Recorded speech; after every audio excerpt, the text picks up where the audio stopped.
Start. జై శ్రీరామ్. నా పేరు Ramesh, దేవరకర assembly convener, Bharatiya Janata party. ఈరోజు దేశవ్యాప్తంగా పార్లమెంటు ఎన్నికలు జరుగుతున్నాయి. అందులో భాగంగా మా పాలమూరుకు సంబంధించినటువంటి పార్లమెంటు ఎన్నికలు కూడా 13వ తేదీ జరుగుతున్నాయి. మా అభ్యర్థి డికే అరుణమ్మ గారు, వారు చాలా అనుభవం ఉన్నటువంటి వ్యక్తులు.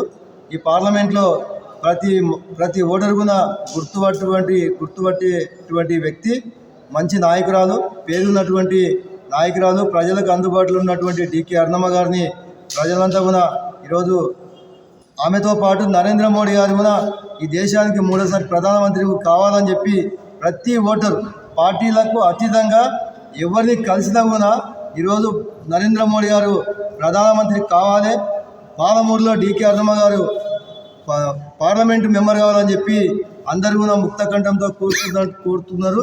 గ్రామాల్లో బీజేపీ పార్టీ ప్రచారం ఎలా ఉంది?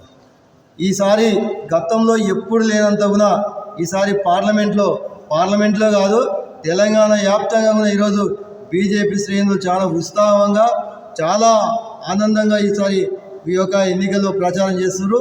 వారు గెలిపే ధ్యేయంగా ప్రతి కార్యకర్త కూడా తను ఒక మోడీ అని చెప్పి, మోడీ మా కుటుంబ సభ్యుడు అని చెప్పి ఈసారి కార్యకర్తలు ఎండకు తట్టుకొని, ఎండను లెక్క చేయకుండా ఈరోజు గ్రామాన ప్రతి ఇంటికి పోయి అరుణమ్మని గెలిపించాలి, 3వ ప్రధానమంత్రి కావాలని చెప్పేది భారతీయ జనతా పార్టీ. మహిళల స్పందన ఎట్లా ఉంది గ్రామాల్లో? ప్రజలు ఈసారి మహిళలు నేను ఓటు వేయబట్టి 30 సంవత్సరాలు అయింది నాకు ఓటాకు వచ్చి. మొట్టమొదటిసారిగా మేమంతా కూడా ఈసారి గ్రామంలో పోతే ప్రజలు ఆల్రెడీ డిసైడ్ అయిపోయింది. ప్రజలు స్వాతంత్రం వచ్చిన తర్వాత మొట్టమొదటిసారిగా బహిరంగంగా చెప్పుతున్నటువంటి ఎన్నిక ఇది. నరేంద్ర మోడీని 3వసారి ప్రధానమంత్రిగా చూడాలనుకుంటున్నారా? ప్రజలు ఒక తెలంగాణ ప్రజలే కాదు, మహబూబ్నగర్ ప్రజలే కాదు, భారతదేశం మొత్తం, ప్రపంచం మొత్తం కూడా నరేంద్ర మోడీ గారు 3వసారి ప్రధాని కావాలని కోరుకుంటున్నారు. మేడం, డికే అరుణ గారు ఎంత మెజార్టీతో రావచ్చు?